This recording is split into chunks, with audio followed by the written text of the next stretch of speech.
নমস্কার সমস্ত দর্শকমণ্ডলী, সমস্ত শিক্ষক শিক্ষিকাবৃন্দ। শিক্ষকগণ পথে নেমেছে, জোরদার লড়াই করছেন। সেই লড়াই আরো জোরদার হবে। শিক্ষকরা নিজেদের অধিকার আদায় করতে সক্ষম হবেন। এমত অবস্থায় সম্মানীয় শিক্ষকগণের লড়াই দেখে অনেকে টিপ্পনী কাটছেন, নানা রকম কমেন্ট করছেন। এমনটা করবেন না। আসলে না জেনে না বুঝে কমেন্ট করছেন। এতে অনেক সময় মনোবলটা ভেঙে দেওয়ার চেষ্টা করছেন। এটা ঠিক নয়। এমনটা করবেন না।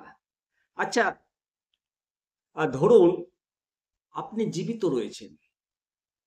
জীবিত থাকার পরে যদি আপনাকে মৃত ঘোষণা করা হয়, একটা অদ্ভুত পরিস্থিতি নিয়েই আজকের টেট সংক্রান্ত আলোচনা শুরু করছি। কল্পনা করুন যে আপনি একজন স্বাভাবিকভাবে জীবনযাপন করছেন, কিন্তু হঠাৎ করে আপনাকে মৃত ঘোষণা করা হয়েছে। ভোটার লিস্টে আপনাকে ডেট দেখিয়ে দেওয়া হয়েছে বা আপনাকে মৃত ঘোষণা করা হয়েছে। কেমন হবে? কি ঘটবে আপনার সঙ্গে? আপনি যেখানেই যাবেন, অফিসে বা আদালতে, যেখানেই যাবেন, আপনাকে নিজেকে জীবিত প্রমাণ করার জন্য প্রচুর ছোটাছুটি করতে হবে, প্রচুর কষ্ট করতে হবে, প্রচুর ডকুমেন্ট সাবমিট করতে হবে, দৌড়াতে হবে। আসলে আপনি বেঁচে থাকার পরেও আপনি মৃত।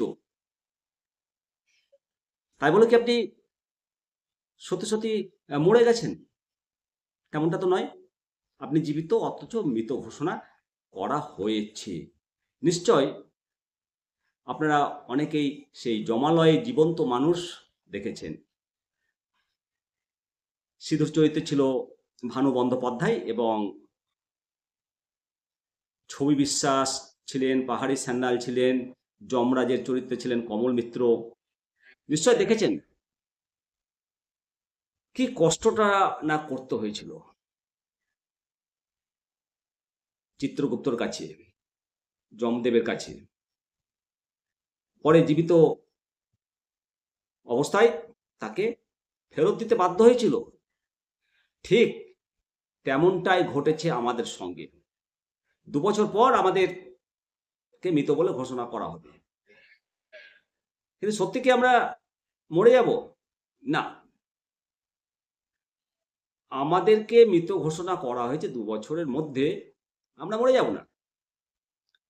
কারণ আমরা বেঁচে আছি। আমাদের বেঁচে থাকার যে শর্তগুলো, সেগুলো তো আমাদের সবই আছে।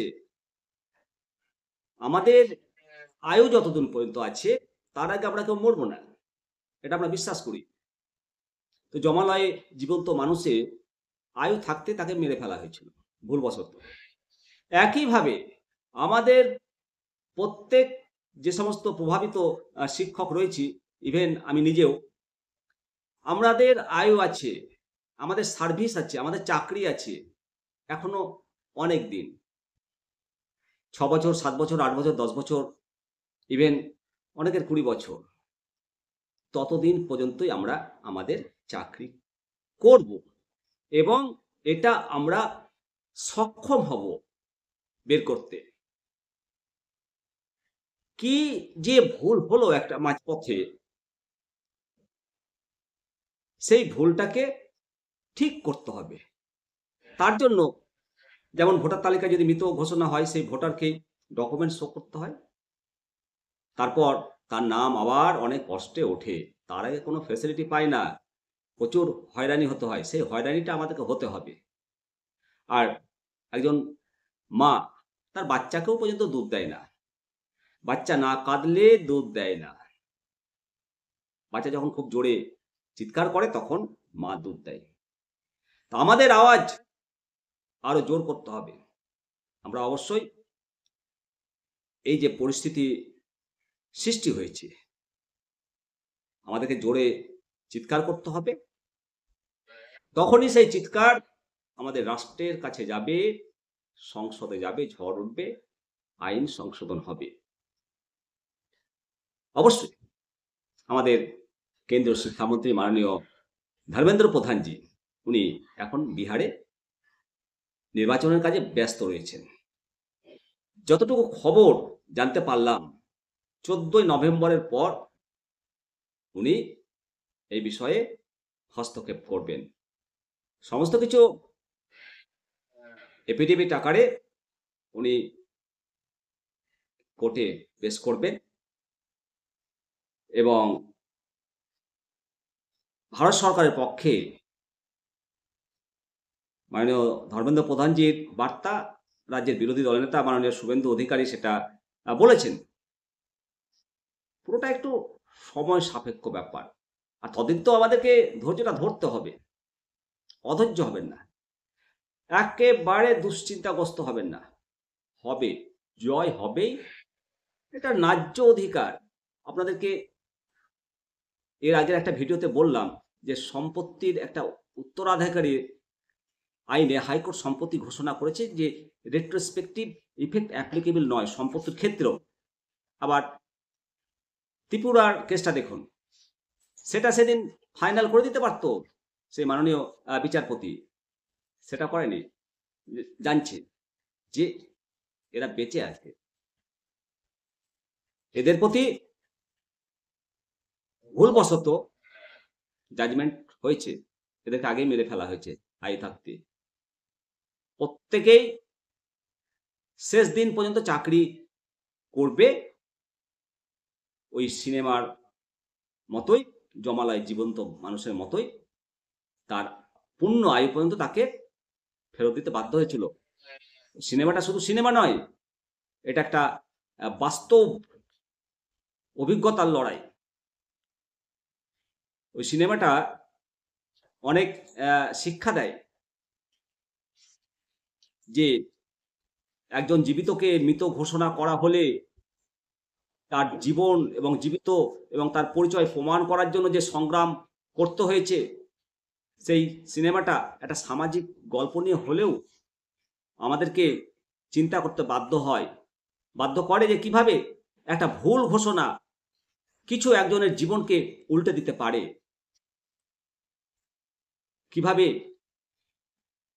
সেই জমালয়ে গিয়ে তার অধিকার তাকে প্রতিষ্ঠিত করতে হয়েছিল, তার জীবন পুনরুদ্ধার করার জন্য তাকে লড়াই করতে হয়েছিল।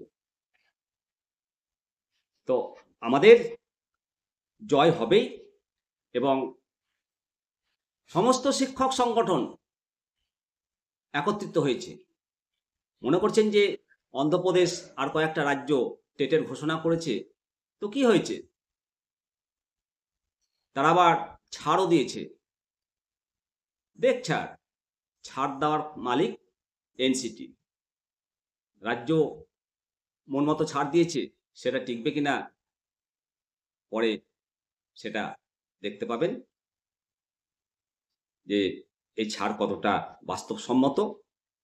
28টি রাজ্য প্রভাবিত, সবাই একসঙ্গে লড়ছে, পশ্চিমবঙ্গ এই লড়াইয়ে যোগদান করবে। আর যদি টেট করাতেই হতো তাহলে তো 19-এর পরেই করাতো। 28টা রাজ্য এখনো পর্যন্ত এই টেট ম্যান্ডেটরি ঘোষণা করেনি। 28টা রাজ্য কি কেউ বুঝতো না যে টেট পরীক্ষা নিতে হবে শিক্ষকদের? সুতরাং চিন্তা করবেন না, আপনাদের সঙ্গে গল্পের সঙ্গে অনেক কিছু বলার চেষ্টা করলাম। যে সিনেমা গল্পটা বললাম, এটা কিন্তু একেবারে আমাদের সঙ্গেই ঘটছে। তাই নিজের অধিকার প্রতিষ্ঠা করার জন্য একটু সময় লাগবে, আর হয়রানটা একটু আমাদের হতে হবে, তবে অধৈর্য হলে হবে না। কাউকে টেট ম্যান্ডেটরি করা যাবে না যাদের আরটিই অ্যাক্ট আইন লাগু হওয়ার পূর্বে চাকরি পেয়েছেন। খেলা শুরু হওয়ার পর খেলার নিয়ম বদলানো যায় না, সুপ্রিম কোর্টের রায় আছে। সম্প্রতি তো সুপ্রিম কোর্ট 4th গ্রেডের চাকরি ফেরত দিল। আর যদি রিভিউ পিটিশন হবে, রিভিউ পিটিশনে আশা করি সব ফলাফল উল্টে যাবে, শিক্ষকদের পক্ষে রায় আসবে। আর যদি ইনকেস উল্টাটা হয়, আরও অনেক পথ খোলা রয়েছে। অত সহজে ঘাবড়াচ্ছেন কেন? একেবারে চাপ নেবেন না, don't worry, be happy teachers. ভালো থাকুন। জয় শিক্ষা, জয় শিক্ষক। জয় হিন্দ, জয় ভারত।